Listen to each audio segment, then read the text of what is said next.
नमस्कार दोस्तों, बिज़ इंडिया में हम आपका दिल से स्वागत करते हैं। कहीं आप हमारे चैनल पर नए हैं, तो ज़रूर सब्सक्राइब कर दें लेटेस्ट और जेन्युइन इन्फॉर्मेशन पाने के लिए। क्योंकि यहाँ पे हम जो भी बात करते हैं शेयर मार्केट और क्रिप्टो करेंसी से रिलेटेड बात करते हैं, जहाँ पे आपका पैसा स्मार्ट तरीके से क्रिएट हो सके, बन सके और कंपाउंडिंग हो सके।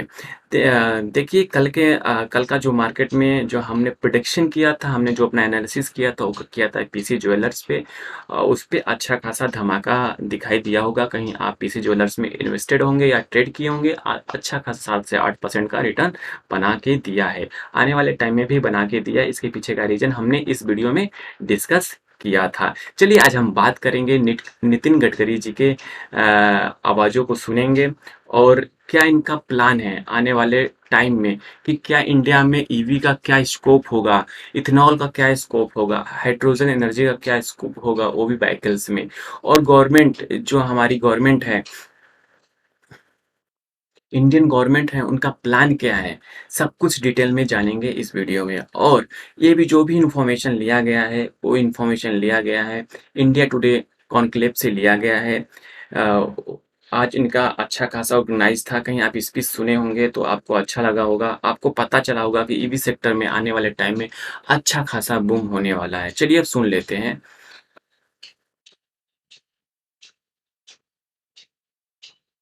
Begin by asking you to talk about your vision for electric mobility in India and how soon you see India moving from being a country powered largely by vehicles which run on fossil fuels to a country which predominantly runs on electric mobility, and do you see it happen at all?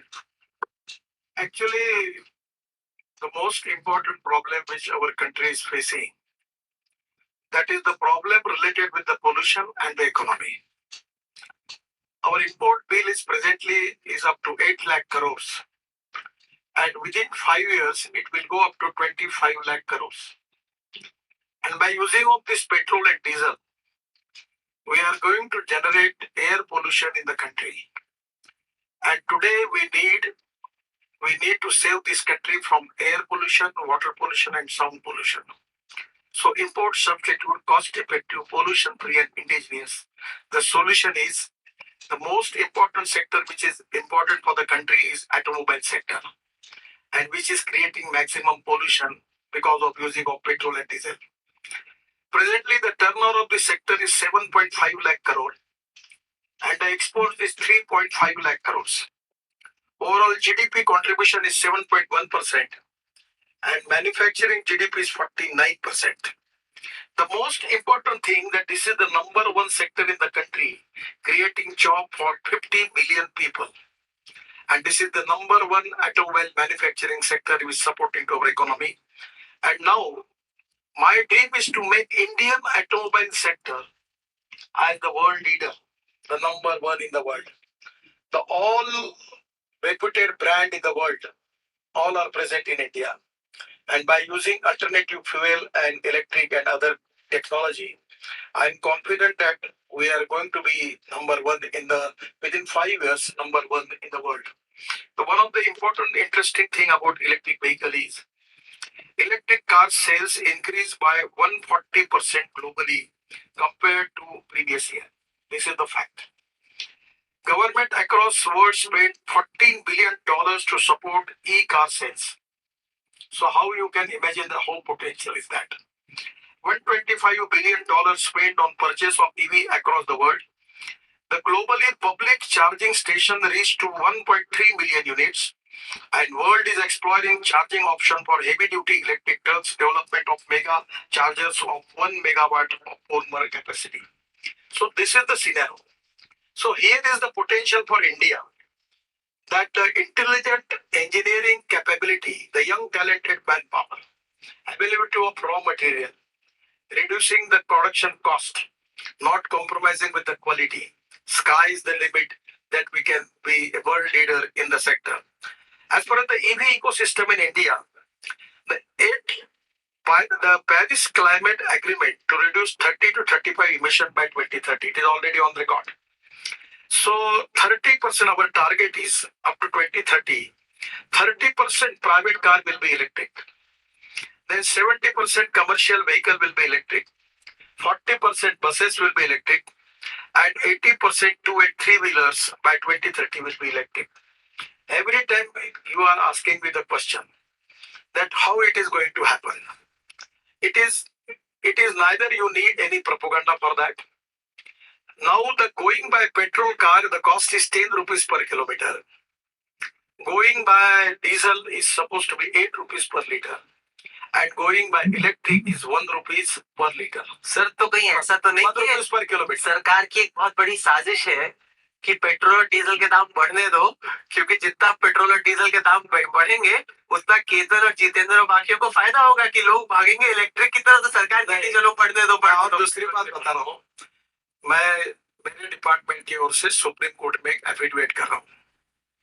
Affidavit इसलिए करना पड़ रहा है कि मैंने euro 6 emission norm स्वीकार किए हैं और आप मेरी बात को शांति से सुनो और आप इसको जरूर अमल में लाओ, आपके फायदे की। अब पेट्रोल का भाव 110 रुपए 115 रुपए किलोमीटर हुआ है। अब मर्सिडीज, BMW, टोयोटो, होंडा जितने को है, ये सब गाड़ियां ब्राजील में फ्लेक्स इंजन पे चलती है। फ्लेक्स इंजन से कॉस्ट में कोई फर्क नहीं पड़ता और मैं उसको मैंडेटरी कर रहा हूँ, स्कूटर को, ऑटो रिक्शा को भी। तो इसका मतलब ऑप्शन आपके साथ होगा कि 100% पेट्रोल और 100% इथेनॉल। इथेनॉल का भाव 65 रुपए लीटर होगा और पेट्रोल का 110 रुपए लीटर होगा। इथेनॉल की कैलोरिक वैल्यू थोड़ी कम है, तो 1 litre 800 ml of petrol equal to 1 litre of ethanol, तो भी आपकी 20 से 25 रुपए लीटर बचत होगी। और इसलिए आने वाले समय में इथेनॉल के पंप देश में शुरू हुए। प्रधानमंत्री जी ने पूना में 3 इथेनॉल पंप का इनॉग्रेशन कर दिया। अब पेट्रोलियम मिनिस्ट्री ने सभी ऑयल पेट्रोल पंप के लिए इथेनॉल के जो आउटलेट्स है वो ओपन करने की अनुमति दे दी है। हमारे देश के किसान इथेनॉल तैयार कर रहे हैं। पहले शक्कर से, मोलाइसिस से होता था, अब मक्के से, चावल से, सबसे बनेगा। और अब इंडिजिनस फ्यूल जो ग्रीन फ्यूल है, पोल्यूशन एकदम नहीं के बराबर है, उससे आपकी बचत भी होगी और पोल्यूशन भी कम होगा। पर एक बड़ा चैलेंज गडकरी जी है कि आखिरकार इलेक्ट्रिक व्हीकल भी चार्ज होनी पड़ती है, और जब चार्ज होती है तो कई बार चार्जिंग स्टेशन रन करता है फॉसिल फ्यूल्स पे या फिर रन करता है सोलर इलेक्ट्रिसिटी पे, और सोलर इलेक्ट्रिसिटी के लिए चाहिए होती है लिथियम। लिथियम का कब्जा पूरा चाइनीज के हाथों में है, तो ऐसा तो देखिए, यहाँ पे आपने सब कुछ सुना गडकरी जी के आवाज़ों में। उन्होंने बताया कि क्या-क्या स्कोप हो सकता है, इथेनॉल हो, चाहे हाइड्रोजन ग्रीन हो, चाहे ईवी हो। तो आने वाला टाइम है जो है ईवी का हो सकता है, इथेनॉल का हो सकता है, हाइड्रोजन। तो इथेनॉल को किसको-किसको फ़ायदा हो सकता है, वो शुगर सेक्टर में जा सकते हैं। तो शुगर सेक्टर जो भी मैन्युफैक्चर करती है, जो भी शुगर सेक्टर से रिलेटेड कंपनी है, उसमें अच्छा खासा बूम देखने को भी मिल सकता है। तो आपको ईवी, हाइड्रोजन ग्रीन कौन-कौन सी कंपनी फ़ोकस कर रही है? जैसे अडानी ग्रुप की कंपनी हो गई, अ, और रिलायंस ग्रुप की हो गई, रिलायंस इंडस्ट्री हो गई, ये सब फ़ोकस कर रही हैं हाइड्रोजन ग्रीन पे, तो इस पे भी आप फ़ोकस करके चल सकते हैं। चलिए आगे की बात सुनते हैं कि इन्होंने और क्या-क्या चीज़ बोला कि आने वाले टाइम में क्या-क्या स्कोप हो सकता है इंडिया में, और टेस्ला के बारे में भी इन्होंने बताया है। मैंने टेस्ला सस्ती मिल जाएगी, 35 लाख रुपए में आएगी गाड़ी। आपको टेस्ला की कीमत ज्यादा नहीं है और उसका कॉस्टिंग भी कम है। और इंडिया में हमारे जो वेंडर्स हैं वो पूरा टेस्ला को दे सकते हैं मटेरियल। अब थोड़ा सा एक मेरे मन की बात है जो मैंने टेस्ला को बार बार कही कि चाइना में बनाकर हिंदुस्तान में बेचने वाला काम मत करो। हिंदुस्तान में आओ, हमको मदद करते हैं, यहाँ हमारे वेंडर्स हैं, हमारे यहाँ बनाओ, हमारे यहाँ बेचो, हमारे यहाँ से एक्सपोर्ट करो। जो मदद चाहिए आपको हमारी सरकार करेगी। पर वो धीरे धीरे हिंदुस्तान का डोमेस्टिक मार्केट इतना बड़ा है और हमारे यहाँ इतने बड़े प्रमाण पर डिमांड है कि एक दो बातें मैं अक्सर कहता हूँ। हिंदुस्तान वर्ल्ड रिकॉर्ड करता है एक पॉपुलेशन बढ़ाने में और दूसरा ऑटोमोबाइल का खरीदी में, 2 व्हीलर, 3 व्हीलर। आप जितने लोग, एक घर में 3 लोग और 4 गाड़ियां हैं। और दिल्ली में तो अरुणपुरी जी की क्षमा मांगकर बताता हूँ, यहाँ पार्किंग करते नहीं।